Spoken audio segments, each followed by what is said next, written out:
voted. What changed? They don't represent us. Both parties. Same thing. Right, so there's no point. Hello and welcome to the Gracie Gatto podcast. I'm Gracie Gatto. We're not angry, we're not outraged, we're not even surprised, just disappointed. New Hampshire Public Radio recently reported something that should have shaken the entire political establishment. It didn't. It barely even made a ripple. According to polling, every major elected official in New Hampshire across both parties now holds a negative approval rating. Let me translate that into plain English. Nobody trusts the people in charge. Not Republicans, not Democrats, not Congress, not the governor, nobody. And at a protest in Manchester, voters didn't come armed with ideology. They came with something heavier: disillusionment. This is not normal.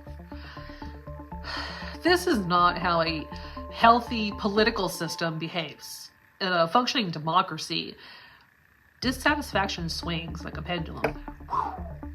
One side rises, the other falls. That's the rhythm. But this is something else. This is the start of an entire machine grinding. Because when everyone is unpopular at the same time, it's not a candidate problem, it's a system problem. Now, let's talk about the club no one talks about. Now, here's where things get really uncomfortable, because if you ask why this is happening, you run into something that doesn't fit neatly into headlines. A pattern, a network, a club. For decades, New Hampshire has operated under what many insiders quietly describe as a tightly connected legal and political ecosystem, where the same law firms, the same donors, the same power brokers appear again and again.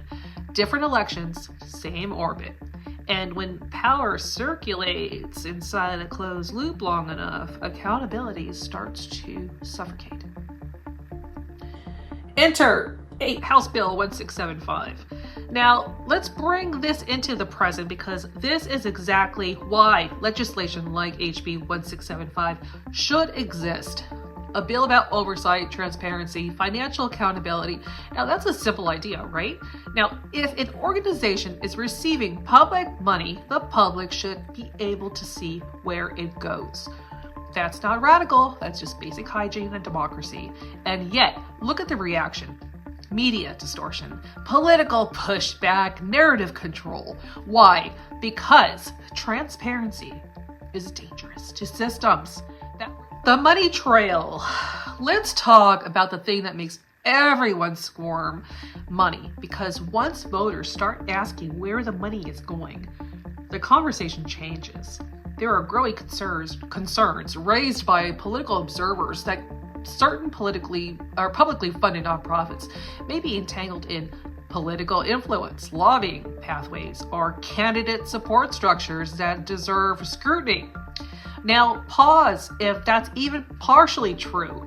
You're not looking at charity, you're looking at power, and power hates sunlight. Now, let's talk about the media gatekeepers or messengers. Now, let's address the fourth branch. Nobody elected: the media. Because here's the uncomfortable truth.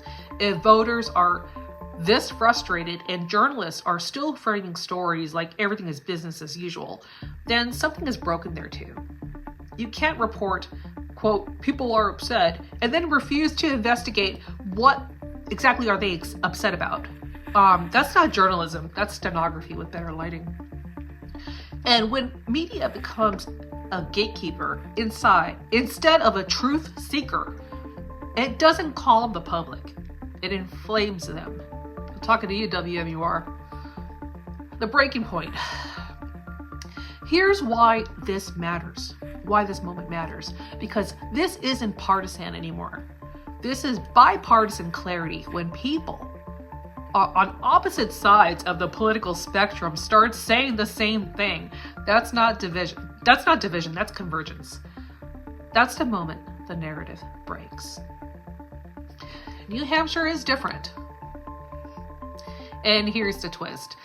New Hampshire is small, which means something powerful. Nothing stays hidden forever. Connections are easier to trace, patterns are easier to see, and when people start paying attention, like really paying attention, the illusion doesn't hold. What comes next? So where does this go?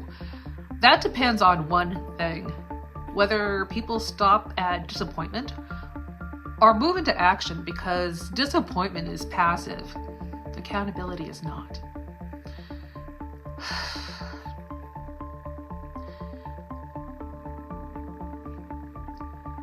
I am so disappointed.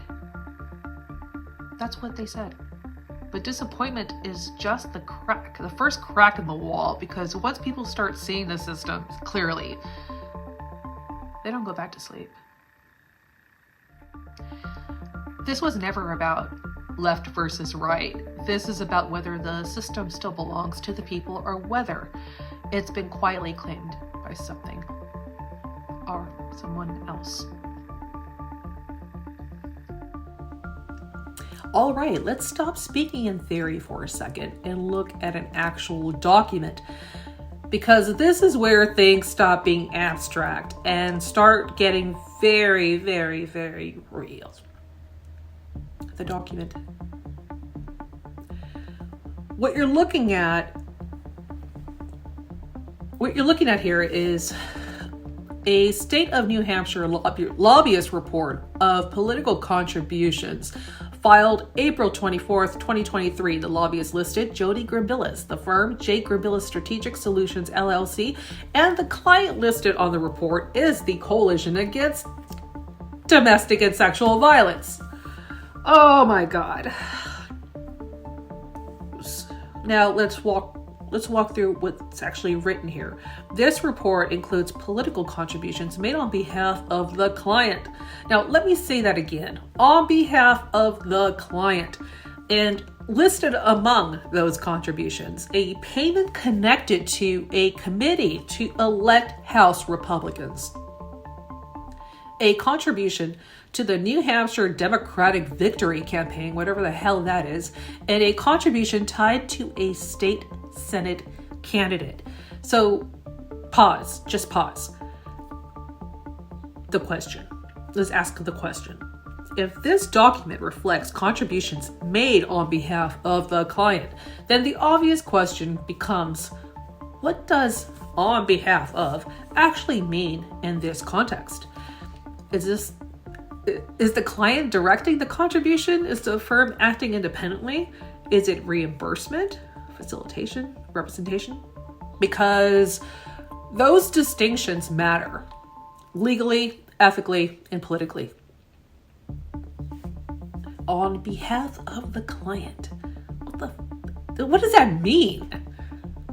Now, let's talk about why this raises eyebrows. Now, layer in something important. The client listed here, the New Hampshire Coalition Against Domestic and Sexual Violence, is a nonprofit organization. And like many nonprofits, it operates under specific federal guidelines regarding political activity.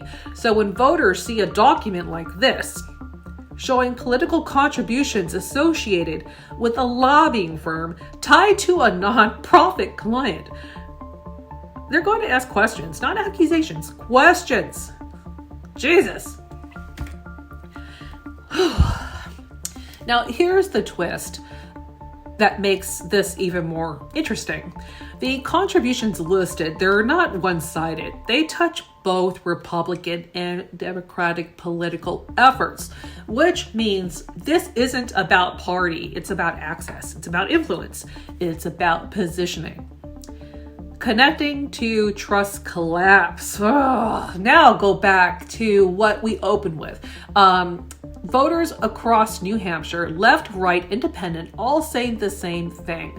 I don't trust this anymore. This is why, because when people see documents like this without clear, accessible explanations, they fill in the blanks themselves.